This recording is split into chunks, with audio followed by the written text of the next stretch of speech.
Hello, नमस्कार, जय भीम. कसे आहात सगळे? मजेत ना? आज आपण हे मोदक आणलेत. मोदक छोटे पीस असतात, छोटे पीस असतात हे सफेद कलरचे. त्याचं आज आपण काहीतरी करूया. त्यामध्ये आता आपण हळद टाकायची आणि एक चमचा मीठ टाकायचंय. एवढं टाक.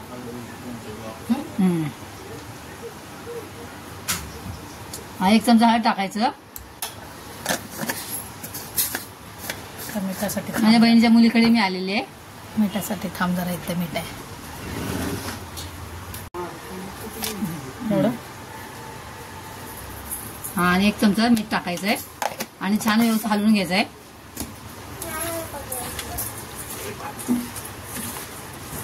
त्याच्यामध्ये आता थोडस अर्धा लिंबू पिळून टाकायचा आणि ते पण छान व्यवस्थित हलवून घ्यायचं. एक सुकं खोबरं घेतलंय. ऍक्च्युली मच्छीला ओले खोबरं घ्यायचं, तर आता अवेलेबल नाही माझ्याकडे ओलं खोबरं, म्हणून मी सुकंच घेतलं खोबरं. आणि हा कांदा घेतलाय. आपण हा कांदा छान भाजून घ्यायचा आहे, हलकसं तेल टाकून. आणि खोबरं पण भाजून घ्यायचंय तव्यामध्ये. आपण हे खोबरं अशा तव्यामध्ये भाजून घेतलंय आणि कांदा पण आपण भाजून घेतलाय. हा, आता हे कांदा खोबऱ्याचं वाटून घ्यायचं. काढलेलं आता हे आपण भाजलेलं कांदा खोबरं आणि अद्रक आणि लसूणचं आपण बारीक पेस्ट करून घ्यायचे. फ्राय पॅन तापलेला आहे आपला, त्यामध्ये आपण 2-3 चमचे तेल टाकले. आपल्या आवडीप्रमाणे तेल टाकायचंय. त्यामध्ये आता आपण कढीपत्ता टाकायचंय. कढीपत्ता चांगला तडतडलाय. आता आपण त्यात 3-4 मिरच्या टाकले 2. आपण त्यामध्ये आता थोडंसं मिरची पावडर टाकायचे आणि आमचा घाटी मसाला 1.5 चमचे. आणि हा आता आपल्याला आपण हा मसाला वाटलेला मसाला त्यामध्ये टाकायचा आहे आणि छान भाजून घ्यायचा आहे पण तेलामध्ये.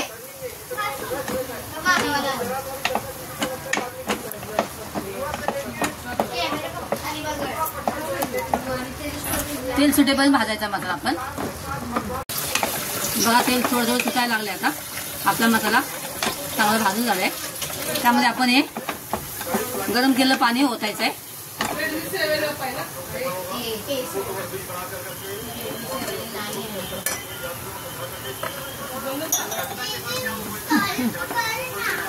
गरम केलेलं पाणी म्हणजे मावशी.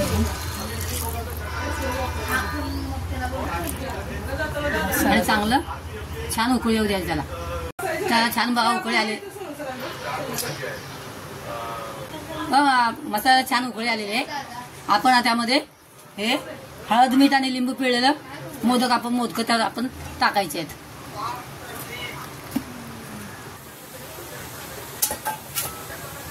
आणि हलका हलवायचं आहे. आणि 10 मिनिटं मंद आचेवरती शिजवून घ्यायचं त्याला. आपण त्यामध्ये थोडंसं मोदकाला मीठ टाकलेलं, अजून थोडंसं आपण वरून टाकायचं आहे. चवीनुसार आपण मीठ टाकून घ्यायचं आहे आणि छान 10 मिनिटं मंद आचेवरती शिजवून घ्यायचं. आपले 5-7 मिनिटं झालेले आहेत. आता आपण त्यामध्ये कोकमचं पाणी टाकायचं थोडंसं. बस झालं.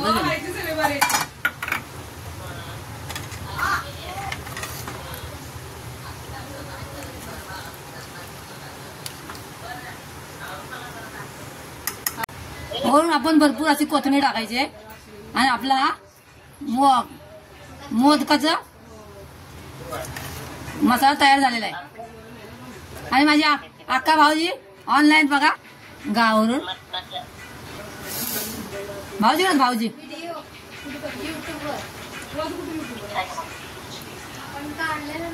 म्हणजे भाऊजींनी व्हिडिओ कॉल केलाय माझ्या बहिणीने.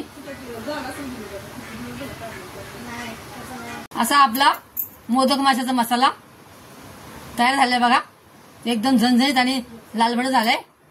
तुम्हाला ही माझी रेसिपी आवडली असेल लाईक आणि सबस्क्राईब करा. परत भेटूया एका नवीन रेसिपीसह. तोपर्यंत बाय. Thanks for watching.